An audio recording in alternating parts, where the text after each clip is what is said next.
Muchísimas gracias a todos ustedes por haber venido esta tarde y dedicar un rato a que hablemos de republicanismo cívico, del republicanismo y los valores de la izquierda. Y la verdad es que estoy encantado de estar aquí en Torremolinos,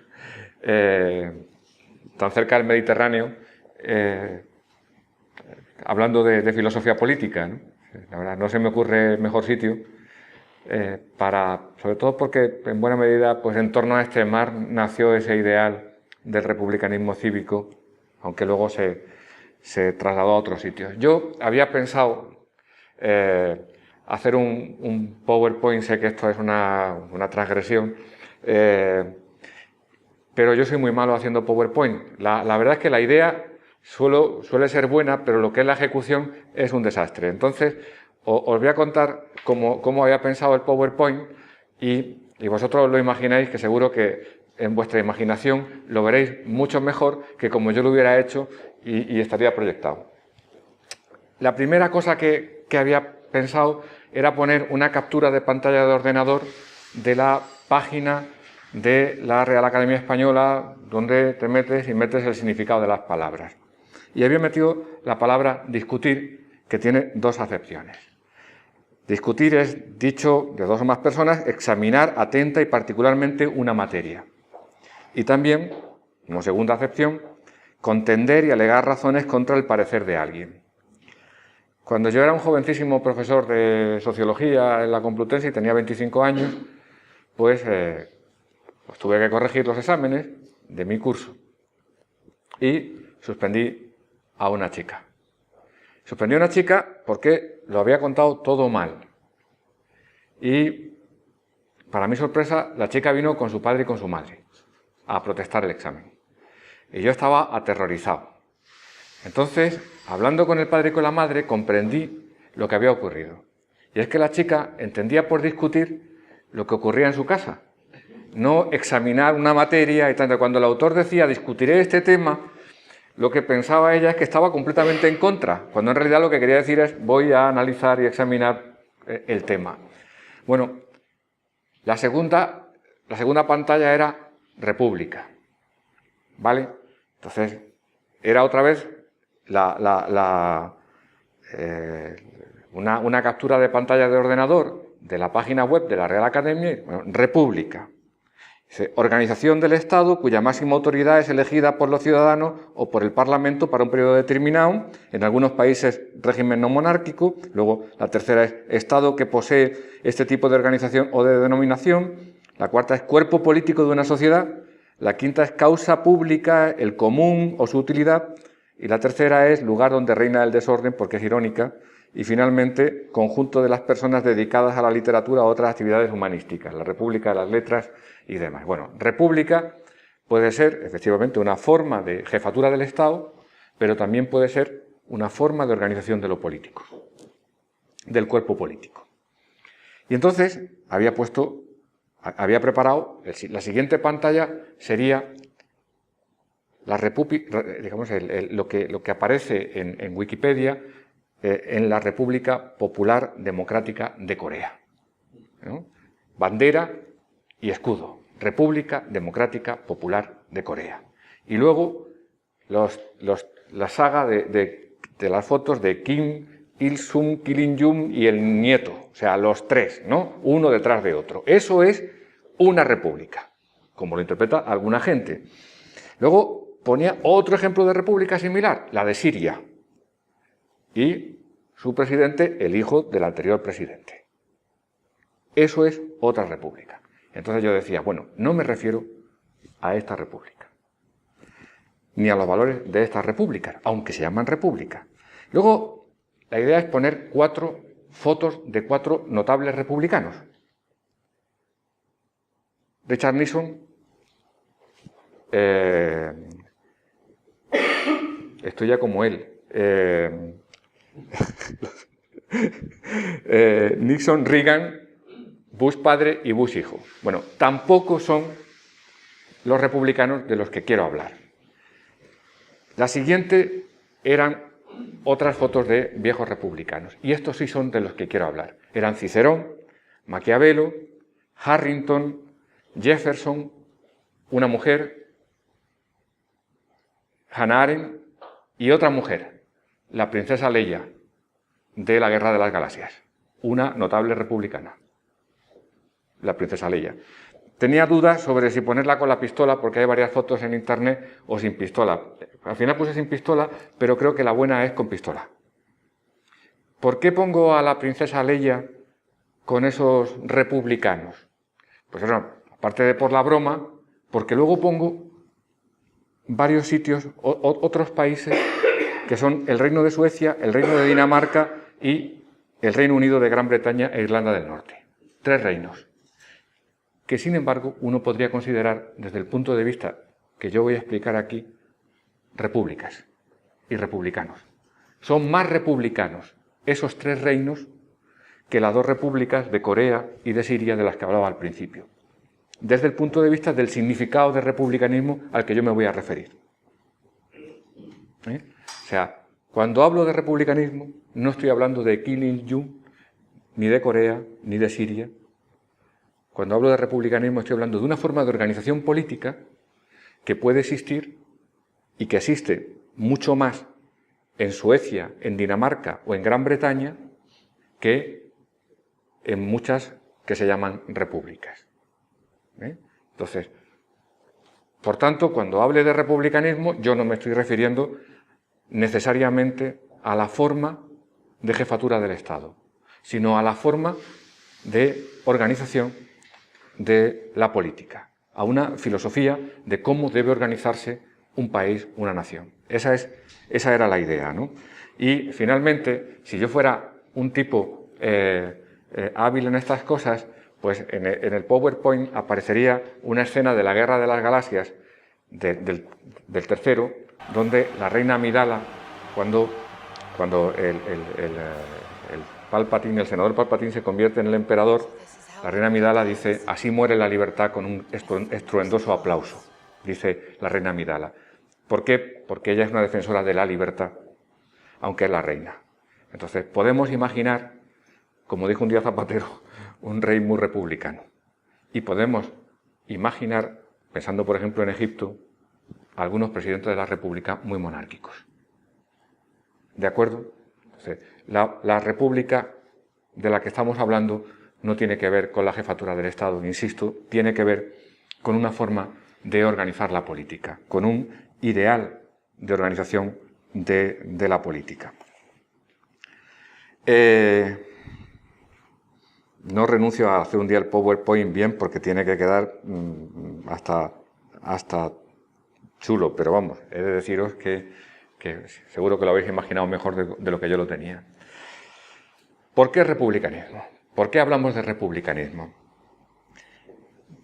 La izquierda ha tenido una teoría de la sociedad, una teoría de la economía, incluso una teoría de la historia, pero realmente nunca ha tenido una teoría de la política. Nunca ha tenido una verdadera teoría del Estado. En todo caso, la ha tenido como algo negativo y como algo, la política, el Estado es algo que desaparecerían cuando se adviniera la sociedad comunista. En la sociedad comunista no habría política, no habría Estado, no habría conflicto. Por tanto, como era algo, la política era algo transitorio, pues realmente la izquierda nunca se preocupó mucho de tener una teoría de la política, una teoría del Estado.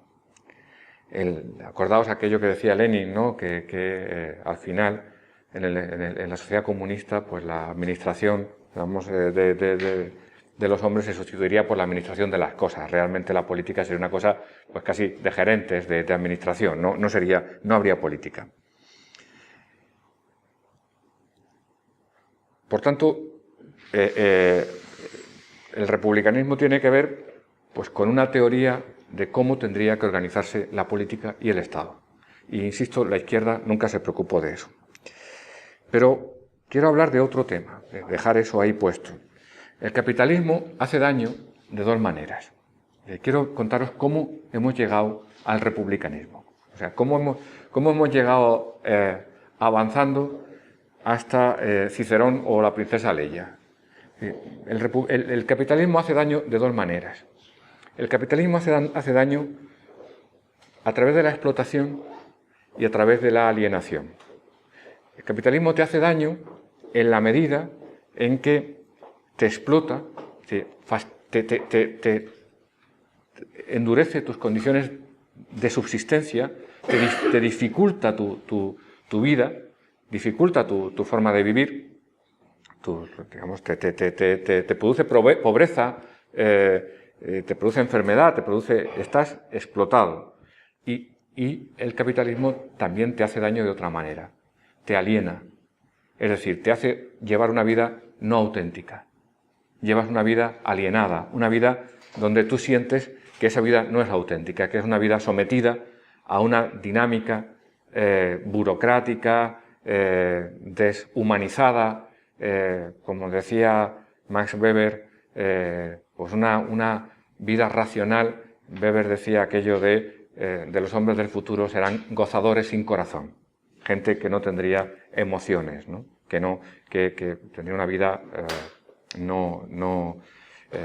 fría, mecánica, casi robótica. Pues el capitalismo te llevaría a la alienación. Esos son los dos grandes desafíos del capitalismo, los dos grandes golpes del capitalismo. Después de la Segunda Guerra Mundial se produjo un pacto muy importante entre la derecha y la izquierda, representados por la socialdemocracia y la democracia cristiana, que ayudó a mitigar mucho uno de los dos problemas, que era el de la explotación. La posguerra mundial y el desarrollo que se produjo después de la posguerra y el pacto de democracia cristiana desde el humanismo cristiano y de la socialdemocracia desde la tradición del socialismo, el pacto que se produce para crear el estado del bienestar, el incremento de la producción debido en buena medida pues, al fordismo, a la industrialización, todo eso hace que mejore mucho el nivel de vida de la gente y que en un cierto sentido la idea de explotación y la idea de pobreza del capitalismo ligado a la pauperización, al empobrecimiento, desaparecen. De hecho, empieza a construirse un ideal de vida de los trabajadores en el cual la gente va progresando, se compra el 600, se compra y, digamos, a lo largo de su vida va creciendo y va mejorando su nivel de vida. Y van sintiéndose mejor y van teniendo acceso a lo que se llamaba el consumo de masas. Mis padres, pues la generación de mis padres, vive eso. Son gente que nacen justo antes de la guerra durante la guerra, que viven unas infancias muy pobres, pero que en los años 50 y particularmente en los años 60, pues empiezan a tener acceso a la sociedad de consumo y mejoran. Cuando eso está ocurriendo, hay evidentemente un sentimiento de mejora constante y la gente siente que puede haber una cierta sociedad de la abundancia. Ocurre un fenómeno muy curioso, ¿no? En esa sociedad fordista, organizada, con fuertes sindicatos, bueno, en España no, pero en Europa sí, en los años 60, con un pacto fuerte entre la democracia cristiana y la socialdemocracia, una sociedad que parece bien organizada, bien estructurada. De pronto, en esa sociedad ocurre algo sorprendente, ¿no? Y es el mayo del 68. Y el mayo del 68 supone que una juventud que se siente satisfecha, materialmente satisfecha, plantea el segundo desafío, el desafío contra la alienación, contra una forma de vivir que consideras alienante, que consideras no auténtica, que consideran que no es satisfactoria. Una forma de vivir donde falta la libertad, donde uno está sometido a la burocracia. Es verdad que te dan de comer, es verdad que mejoras tu vida, pero notas que esa vida no es auténtica, que no estás disfrutando auténticamente de tu libertad, no te estás realizando. Verán la palabra realizarse. Uno en la cadena de montaje no se realiza. Tony Judt, que es un historiador magnífico y que se murió hace poco y que está muy de moda, Tony Judt tiene un libro que ha sido un auténtico bestseller que se llama Algo va mal, y en ese libro hay una cita que a mí me encanta, porque refleja muy bien qué estaba pasando. Dice así: desde luego, siempre recordamos el pasado mejor de lo que realmente fue. El consenso socialdemócrata y las instituciones de bienestar de las décadas de la posguerra coincidieron con algunos de los peores proyectos de urbanismo y viviendas públicas de los tiempos modernos. De la Polonia comunista a la socialdemócrata Suecia y la laborista Gran Bretaña, pasando por la Francia gaullista, el South Bronx, unos planificadores presuntuosos e insensibles saturaron ciudades y suburbios de casas feas e invivibles. Algunas todavía siguen en pie. Sarcelles, un suburbio de París, atestigua la altanera indiferencia de los mandarines burocráticos ante la vida diaria de sus súbditos. Ronan-Point, una torre de viviendas particularmente espantosa del este de Londres, tuvo el buen gusto de derrumbarse por sí sola, pero la mayoría de los edificios de esa época siguen en su sitio. Sí. La casa en la que yo vivo en la Cruz de Humilladero sigue en su sitio, y la hicieron entonces. Y la hicieron unos mandarines burocráticos que nos construyeron a todos las mismas estructuras burocráticas. Y la gente en el 68 dijo: no aguanto, quiero mi propia existencia. Y la gente, en torno a esas fechas, empezó a tirar la llave inglesa en la cadena de montaje y empezó a sabotear la cadena fordista de montaje, porque no querían ser un apéndice de la máquina. Y empezaron a desafiar al capitalismo en la otra parte. Resuelto, o bastante resuelto, el tema de la explotación, la gente empezó a decir: quiero vivir con libertad. Pero la izquierda llevaba mucho tiempo sin pensar en eso. Es más, durante mucho tiempo la izquierda se había engañado sobre la libertad. Y habían buscado excusas muy estúpidas. En el estalinismo, por ejemplo, para justificar que no hubiera libertad. Por ejemplo, la necesidad de satisfacer necesidades básicas, como si la necesidad más básica de todas no fuera precisamente la libertad para un ser humano. Entonces, ¿qué pasa? Pues que en ese momento se produce un desafío al capitalismo. Un desafío, la gente quiere libertad. La izquierda no lo huele. O sea, la izquierda, digamos nosotros, la izquierda modesta, esta a la que uno pertenece, ¿no? La izquierda de los partidos instalados, del sistema, la socialdemocracia y demás, no. Nos oímos que aquello no iba muy bien, porque en un momento determinado, digamos, la reacción es de perplejidad. Y yo me acuerdo en el año 79, iba yo en el metro de Madrid, llevaba El País, y veo que Felipe González ha declarado en Barcelona que abandonamos el marxismo. Y dije: Dios mío, ¿pero qué va a hacer este hombre? Pensaba yo tenía 19 años. Qué cosa más seria, ¿no? Dejar el marxismo. Lo peor es que el marxismo nos estaba dejando a nosotros, porque en ese mismo año Pulanzas, abrazado a sus libros, se tira desde una torre de París y se suicida, y Althusser, enloquecido, mata a su mujer, y luego, pues, digamos ya, pues, vegeta y tal. Entonces, parecía increíble, ¿no? El propio marxismo, el marxismo estructuralista francés, estaba viniéndose abajo, y Felipe estaba aquí diciendo: es que realmente no nos vale, es que no nos resuelve. En aquel momento, digamos, ya se había caído la potencia de transformación que tenía aquel marxismo. De hecho, Felipe dice una frase que algunos recordamos, los más mayores del lugar, es aquella de: prefiero morir en el metro de Nueva York que vivir una vida larga en Moscú. En Moscú, ¿no? Felipe dice aquello que nos pareció una provocación, pero realmente lo que estaba entroncando Felipe en aquel momento era con que la idea de la libertad era una idea importante.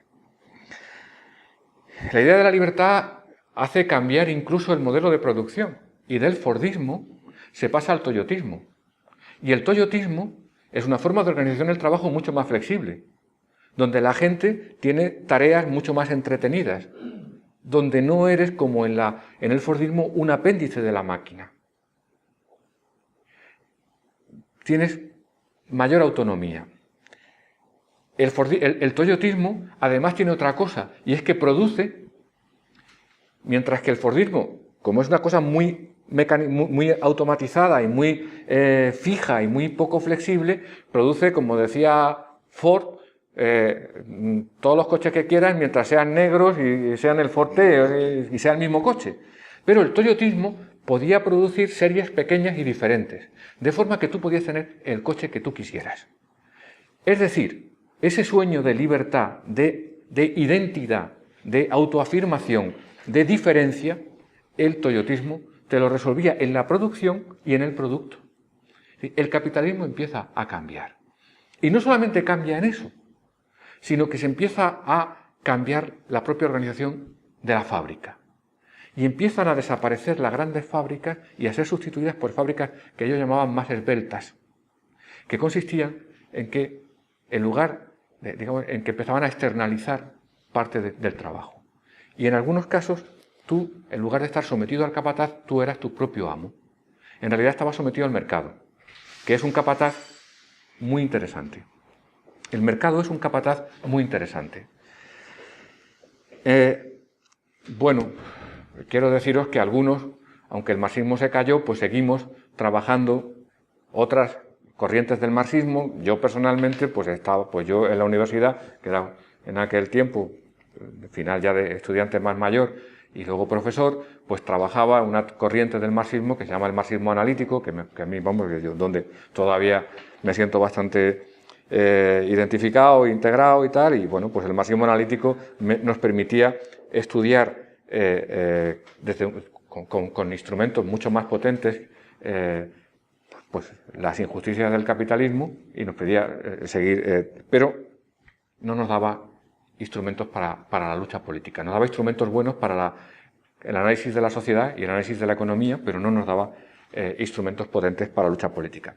La lucha política nos la ganan en aquellos primeros años 80 por la mano tres personajes muy interesantes y que han sido determinantes en los 30 años posteriores. Margaret Thatcher, Ronald Reagan y Juan Pablo II.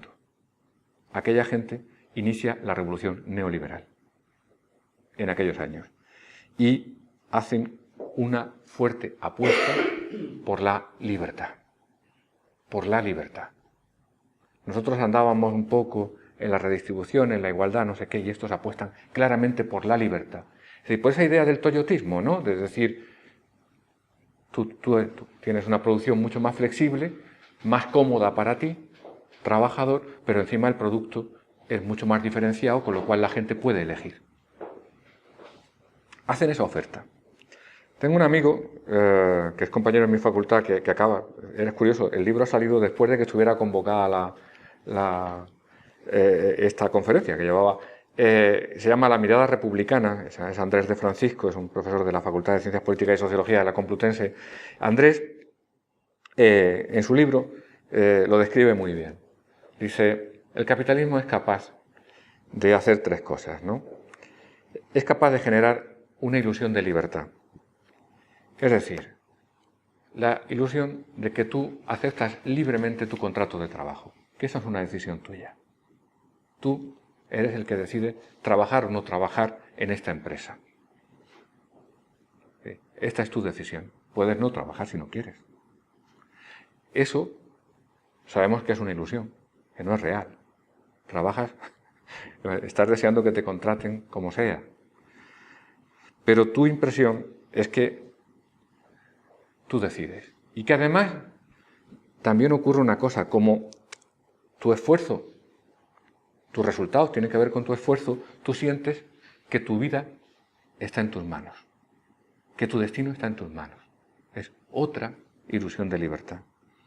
Eso produce lo que Andrés llama un individualismo idiótico de idiota como apolítico, ¿no? O apolítico, donde tú piensas que tus problemas los tienes que resolver tú. Yo lo diría de otra manera. Ese individualismo idiótico lo que te lleva es a pensar que lo que hay que sustituir es el sindicato por un buen libro de autoayuda, porque tus problemas son tuyos. Entonces, ¿para qué tal si tú lo puedes resolver? En lugar de un sindicato, un libro de autoayuda, que ya verás cómo tú consigues el éxito, hágase millonario, triunfe. Entonces, hay que ir a cualquier estación de tren y se ven todos los libros de autoayuda allí puestos, que si te los lees, pues Y lo cierto es que, dice Andrés, el capitalismo genera muchos espacios. Lo cierto es que el capitalismo genera muchos espacios de libertad real. Dice textualmente: ese mismo trabajador precario y servil en su puesto de trabajo se siente libre entre otras muchas facetas de su vida. En otras muchas facetas de su vida. Elige, compra, decide, vota, opina, piensa, lee, habla, discute, sale, entra, va y viene. Y eso el capitalismo lo da. Y eso es real. Hay una ilusión de libertad, hay un individualismo idiótico, pero también hay libertad real, que no hay en otros regímenes, que no había en el feudalismo y que no hay en algunos sistemas económicos alternativos. El capitalismo ofrece también espacios de libertad. Por tanto, el capitalismo nos produce un desafío real. Y nosotros nos hemos despistado, o la izquierda se ha despistado a veces, pensando que no, que lo que la gente quiere es otra cosa. Mirad, no, lo que queremos todos es la libertad. Lo que más valora un ser humano es la libertad. Lo dice Don Quijote, lo dice Cervantes. Si hay algo, lo único por lo que merece arriesgar la vida es por tu propia libertad.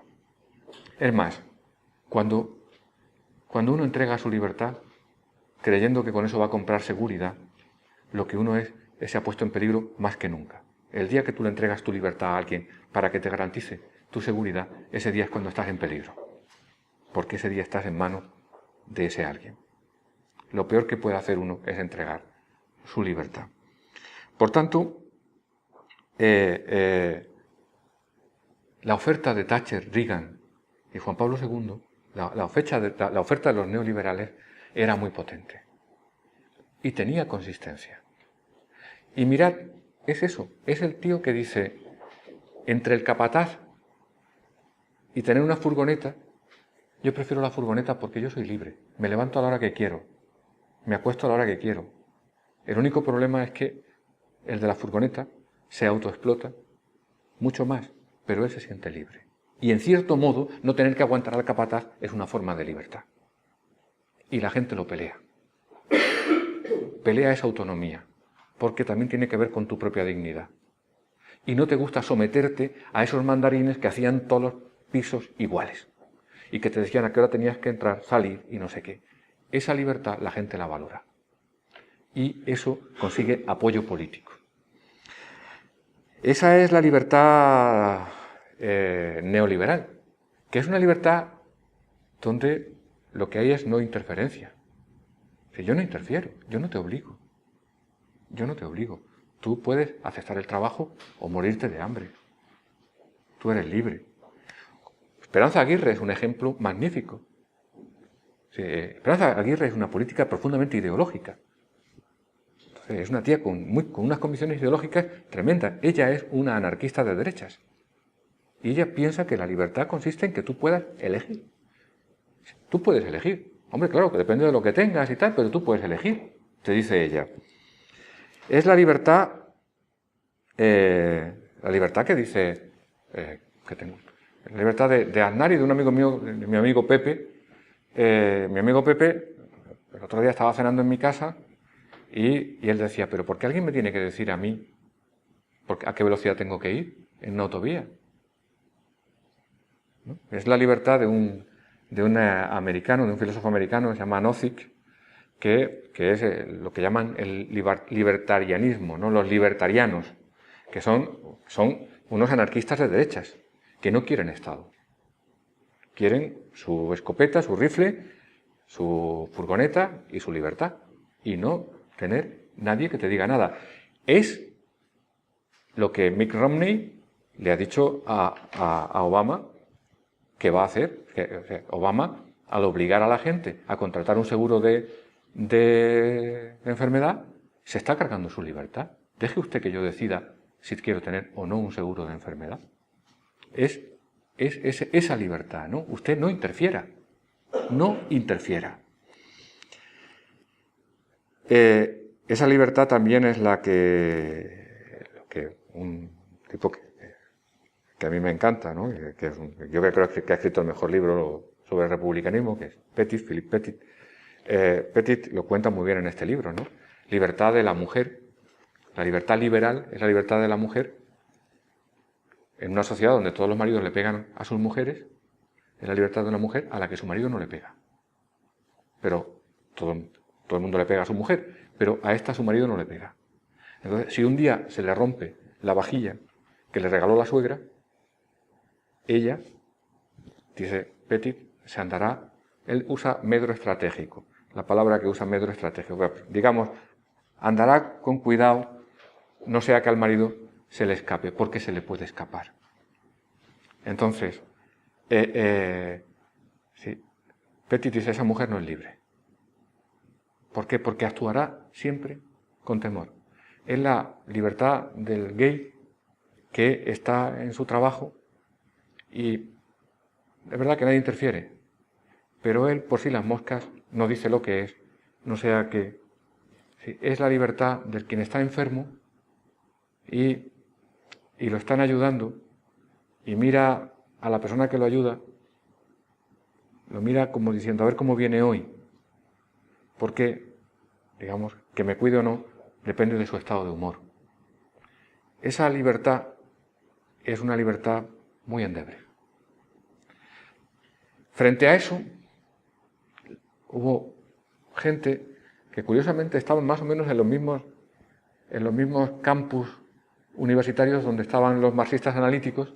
Hubo gente que empezó a rescatar un viejo ideal de libertad olvidado que fue anterior al liberalismo, que era el ideal republicano de libertad. Cicerón, Maquiavelo, Harrington, Milton, Jefferson, gente que casi todos grandes propietarios, grandes latifundistas, hombres libres, grandes latifundistas, gente que no dependía de nadie, gente que no tenía amo. El ideal de libertad como alguien que no tiene amo, que no tiene señor, que no tiene dueño, que no sirve a ningún otro hombre. Milton, el poeta inglés, tiene uno de sus poemas, ¿no?, donde cuenta pues, el enfrentamiento del demonio con Dios, la rebelión del demonio frente a un Dios que es verdaderamente un cretino, y el demonio, Lucifer, es un tipo masacrado por aquel Dios tan opresor. El demonio tiene una frase tremenda y maravillosa, dice, prefiero, reinar en el infierno que servir en el cielo. O sea, prefiero ser mi propio dueño, aunque eso me produzca una vida muy dura, a estar sometido al capricho de alguien. Esa es la libertad republicana. El ideal de libertad republicano no es el de la no interferencia, que es el de Robinson. Robinson, nadie interfiere, pero es un ideal magnífico. El ideal liberal es un ideal, el de la no interferencia, el de Robinson, es un ideal magnífico para el que vive en una isla, solo. El problema es cómo eres libre en presencia de otros. Y ahí es donde está el ideal republicano. La libertad como no dominación.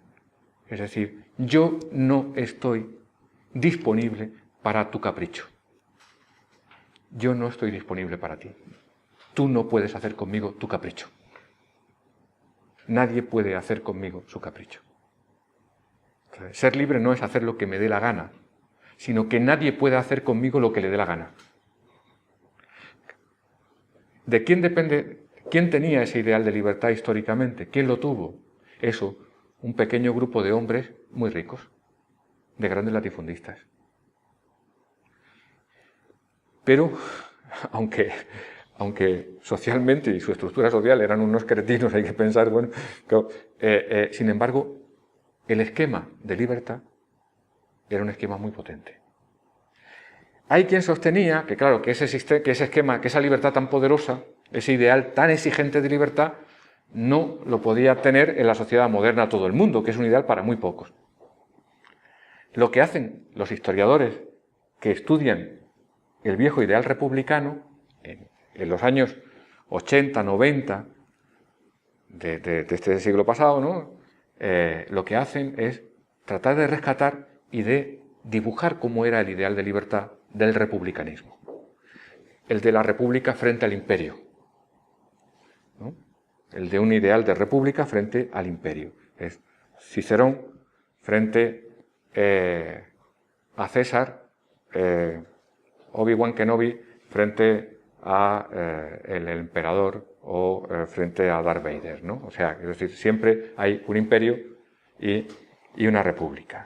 Una forma de organización de los hombres libres y una gente que quiere una forma de organización pues, que someta a los hombres libres, porque le es incómodo. Por tanto, el debate político, si queréis, algunos llegamos a la conclusión de que el debate político de verdad, donde había que darlo era en el terreno de la libertad. Y donde había que ganarle a la derecha, pensábamos algunos desde la izquierda, donde había que ganarle a la derecha, la batalla política, donde estaba el desafío real, donde nos estaban esperando, donde nos estaban ganando, era en la libertad. Porque si hay algo que aprecia a la gente es su libertad. Por encima de casi todo. Es decir, es más, por encima de su propia vida. La libertad es lo fundamental. Así que, sin embargo, hay gente que te dice, no, es la igualdad. Y la pregunta es, ¿igualdad de qué? Igualdad, dicen, de oportunidades, dicen unos. Igualdad de condición, igualdad de no sé qué. Bueno, hay una... Aquí precisamente mi colega Andrés de Francisco tiene una frase que está bastante bien. Dice, desde que Amartya Sen, el premio Nobel de Economía hindú, lanzara su célebre pregunta, ¿igualdad de qué? Es curioso constatar que toda la batería de métricas propuestas, los recursos, las oportunidades, las capacidades, los funcionamientos, a nadie se le ocurriera proponer directamente la que siempre ha estado en la agenda republicano-democrática radical de la izquierda histórica, a saber, la libertad misma, y hacer de la igual libertad, la equal libertas, el ideal a analizar, la igual libertad. A ver, dice Andrés, obviamente no cualquier libertad, sino esencialmente la igual libertad de la opresión y la necesidad. Dice la igual libertad de la opresión y la necesidad no exige que seamos iguales en muchos otros aspectos. No exige la igualdad de recursos, ni tampoco la igualdad de capacidades o funcionamientos. Pretender semejante igualdad sería un ejercicio absurdo y condenado al fracaso. Lo que exige la igual libertad de la opresión / necesidad son niveles de suficiencia material, garantías constitucionales y límites institucionales. Exige que todos tengamos un nivel suficiente de recursos, bienes e ingresos, un nivel suficiente de garantía frente a la enfermedad, frente a los golpes del azar y la fortuna, frente a la intromisión, la extorsión o la discriminación, etc. Y que todos respetemos ciertos límites social republicanos al uso de determinados bienes primarios. Que todo ello supone atacar la desigualdad, ocioso es decirlo. Todo eso ataca la desigualdad, pero todo eso lo que sostiene es la igual libertad. La igual libertad entendida como la libertad, la igualdad de todos de no tener que someternos al capricho de ningún amo. Bien sea porque estemos enfermos, bien sea porque nos hayamos quedado en paro, bien sea porque nos hayamos hecho mayores. Ese ideal de libertad es el ideal republicano de libertad. Voy a ir muy rápido ahora, porque creo que el concepto era lo que quería que quedara más diáfano, ¿no? Mirad, eso exige cómo organizas una sociedad no dominada. Y por tanto, si no dominada, no explotada. ¿Cómo la organizas? Porque, claro, hay una cosa, la libertad tiene que ver también con la con la ausencia de necesidad. Donde hay necesidad, no hay libertad. ¿Cómo consigues construir esto? Pues mirad, si hay una cosa hacia la que el republicanismo golpea es hacia el republicanismo desconfía del poder. Desconfía del poder. Cuando yo digo el republicanismo desconfía del poder, todos vosotros habéis pensado, bueno, el 90%, del poder político. Pero mirad, es verdad, del poder político. Pero el poder político no es el poder más importante. Seguro que todos conocéis el caso del magnate este de Las Vegas, el Aldenson que quiere, no sabe muy bien en qué sitio de España, pero sabe muy bien cuáles son las condiciones que pone, quiere instalar su negocio aquí. Ahora, quiere instalar su negocio aquí. Este ciudadano es un poder no político, no democrático, es un poder económico. Y es un poder salvaje. No es un poder como el poder de un alcalde o de un presidente del gobierno, que son poderes civilizados, si queréis, domesticados, domados, civilizados. Este tiene un poder salvaje. Este es un señor que salía en el New York Times el fin de semana pasado, que una crítica del editorial del periódico, diciendo que había dedicado 60 millones de dólares para hacer una campaña negativa contra Obama. O sea, si fueran euros, se habría gastado el señor 10.000 millones de las antiguas pesetas para hacer una campaña contra... O sea, imaginaos un pollo que tuviera 10.000 millones de pesetas para decir me voy a cargar al presidente del gobierno porque no me gusta. Y esto lo voy a invertir en... Yo, o sea, aunque os sorprenda, hay gente en este país contra la que no te puedes enfrentar porque, como me dijo un día un ministro, me dijo, ¿tienes 70 millones de pesetas? Digo, de euros, me dijo el ministro, y le dije yo, no tengo 70 millones de euros. Y me dijo, pues la batalla que tú propones, tu enemigo, de entrada, va a poner 70 millones de euros encima de la mesa para la batalla. ¿Tú sabes el daño que puede hacer con 70 millones de euros? Entonces, ese es el poder. Ese es el verdadero poder. El republicanismo trata de todos los poderes. Por eso, para el republicanismo es importante el Estado. Un Estado que te proteja de poderes como esos, que te pueden someter y que te pueden dominar. Claro, para el republicanismo, que es astuto, el republicanismo se ha preguntado desde el principio de los tiempos, ¿y quién vigila al vigilante? Entonces, el republicanismo tiene una teoría del Estado que se basa, sobre todo, en una parte de diseño constitucional, que es establecer una división del poder y una dispersión del poder. El poder no solamente tiene que estar dividido, tiene que estar disperso.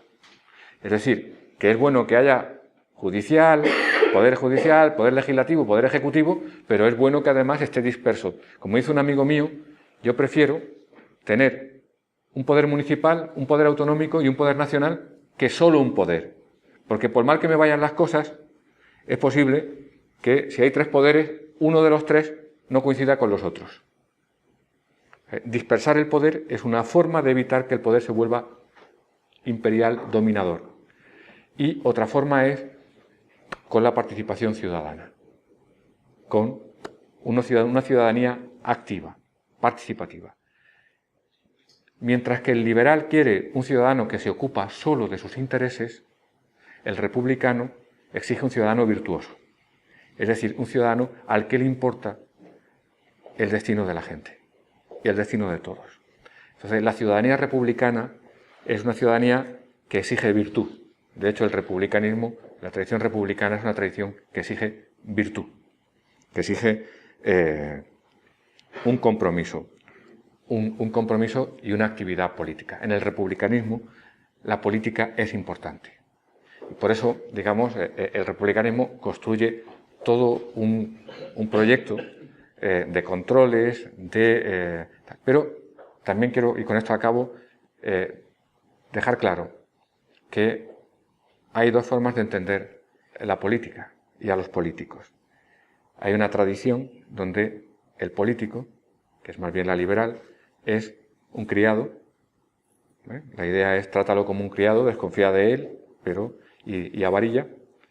Y hay la tradición republicana, el político es la relación del fideicomisario y el fideicomitente, es decir, es la de el político sería a la persona que tú le dirías, mira, si me muero, mientras mis hijos se hacen mayores, tú te encargas de gestionar todo mi patrimonio, como si fueras yo. O sea, a alguien que tú le haces ese encargo, no lo tratas como si fuera un criado. Porque lo que estás poniendo en sus manos está. Yo pensaba, cuando venía hoy, pensaba que quizás el maltrato sistemático de los representantes de los ciudadanos puede tener el efecto perverso de, al tratarlos como corruptos de manera sistemática a los representantes de los ciudadanos, podría tener el efecto perverso de corromperlos. El tratarlos como corruptos podría tener el efecto perverso de corromperlos. Porque si hay algo en lo que confía el republicanismo a la hora de tratar al político son en tres cosas. En la transparencia, en el examen, digamos, inicial, en la dación de cuentas final y en algo muy importante que es en su propio honor. En que uno busca, en la carrera política, en la República Romana se llamaba el cursus honorem, es conseguir tu propio honor. Si todos están contaminados, si da igual lo que hagan, si tal, pues es posible que alguno se quiebre, porque, como no hay honor y ya está perdido, pues alguien puede quebrarse más fácilmente. Bueno, podríamos seguir mucho tiempo hablando de republicanismo, pero ahora podemos hablar todos, o sea que muchas gracias.